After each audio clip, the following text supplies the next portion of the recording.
That's still in its draft form, it hasn't been agreed yet. But the idea is that a foreign police force, let's say the Romanians, can ring up the police and say, we're not happy with this chap Gregory, you know, there's some fishy things going on here. We want you to put him under surveillance, we want you to take his computer records, all his records from his office, his paper records, follow him, bug his phone, and then give that all to us, so that we can then produce a European arrest warrant if we want to. Could be interesting. The European arrest warrant, of course, would then allow them to do that and ship him off to Romania or somewhere else, where he can then be put into the legal system or the penal system. Now, Theresa May didn't have to sign that. She could have said, no, I don't want to do that, thank you very much. But she didn't. She signed up to it. She signed up to it, and the explanation was because then they could substantially determine the outcome. Absolute nonsense, because it's going to be decided by qualified majority voting. So what comes out of the sausage machine, she cannot opt out of. The British government, having opted in, cannot opt out. So whatever the Council and the Commission decide is going to be the final form of this thing, we are irrevocably signed up to. So there was no need to do that. Then, of course, as I said earlier, one of the other things that Cameron did as soon as he became Prime Minister is to agree to some long-term sharing of the Navy with the French. Now, I've got a great deal of admiration for the French. I think they govern their country for themselves quite a lot of the time, which is something we should be doing. But the idea that we're going to share aircraft carriers and the Royal Navy is going to become the Royal French Navy. Well, that's why we need the French one. But the idea that we can share a navy with the French is ludicrous. And of course, again, why is it being done? In my view, it's being done because they are creating a common European defence force. Air Force, Army and Navy. And this is a very important step towards it. I'm currently in correspondence with number 10 over the European Convention on Human Rights. Because you'll all recall that Mr. Cameron said he was disgusted by certain aspects of this. Prisoners getting the vote, etc. Oh, it's all very bad, and we might even revise some parts of the Human Rights Act. And, well, okay, so I wrote to him and said, you're aware, of course, that the European Union is going to accede to the European Convention on Human Rights in its own right, because under the Lisbon Treaty it becomes a legal entity and it can enter into these things itself. However, you're also aware that in order to do that, it needs a unanimous vote of the Council. So all you've got to do is vote no, and it won't happen. I got a letter back from the government, from Lord McNally, saying, of course, we can't do this as a matter of principle because we've agreed under the Lisbon Treaty that we are going to do this, and don't worry about it, it doesn't make any difference, it's not going to affect us at all. So I wrote back and said, well, you've invented a new principle here because I thought governments, parliaments couldn't bind future parliaments. The Lisbon Treaty was agreed under the last parliament. You can't be bound by that decision constitutionally, so you don't have to do it. If it doesn't make any difference, why do it at all then? If it does make a difference, that's precisely why you shouldn't do it. I'm still waiting for a reply on that. I'll see what they come up with. But I have absolutely no doubt at all that Cameron, or his representative, who I think might even be Kenneth Clarke, if he's still in office, will actually go along to the appropriate meeting and will vote for the EU to accede to the European Convention on Human Rights. And don't tell us it won't affect us, because I'm absolutely sure that it will. Now, one other thing, for example, that you should be aware of, and I think everybody that votes for them should be aware of, is that in the European Parliament, Tory MEPs called for common security policy, common energy policy, all kinds of common policies. They're very much in favour of it. What's a Eurosceptic worth? Well, my view is, I'm sceptical about life after death, because there's no definite proof one way or the other. So you can think about it a long, long time without making a mind up. There's lots of evidence about the European Union. There's lots of evidence about the European Union. Anyone that's been thinking about it for 38 years and can't make their mind up, I would respectfully say there's something wrong with their mental equipment. But Tory Eurosceptics in the Parliament, Eurosceptics, when something comes along that actually threatens the prosperity of this country, as it did at the end of last year, when we had 6 directives aimed at regulating the financial services industry, what did they do? Most Tory MEPs voted for it.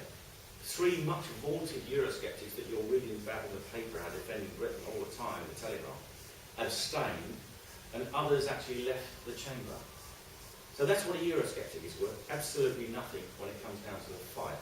I'm told that the reason that they abstained is because they were threatened with deselection if they voted against it.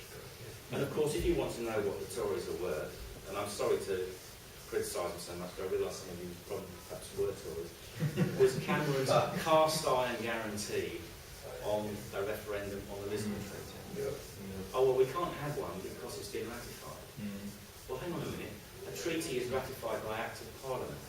Any Act of Parliament that's been passed can be repealed by another Parliament, but not when it's the EU, because we all know, if we care to admit it, that the EU is now our government and our constitution, and that's why they can't do anything about it. Now,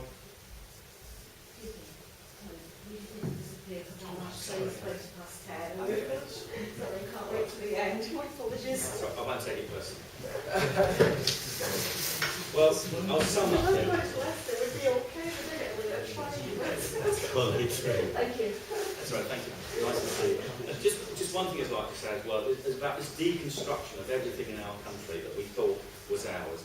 I'll very quickly say something about immigration, because I've done a great deal of research on this. And can I just, because I did this, I brought a few copies of this with me, and you can get it from my website if you want to download it, or I'll send you a copy. I did a very exhaustive study of figures on immigration and suggested a 10-point policy plan for dealing with it. And we also produced this little DVD which summarises it from money from the Parliament. Now, immigration is neutral in itself. It's neither a good thing nor a bad thing. Immigration in 19th century America, where you had a vast amount of virgin territory and resources waiting to be exploited, mass immigration is a good thing because you want to exploit that country and build a nation. Mass immigration into a post-industrial country like Britain, which is very densely populated, is probably not such a good thing. But it's actually been used as what must be the most ambitious and probably successful social engineering project in history, which is to transform Britain into a multicultural society.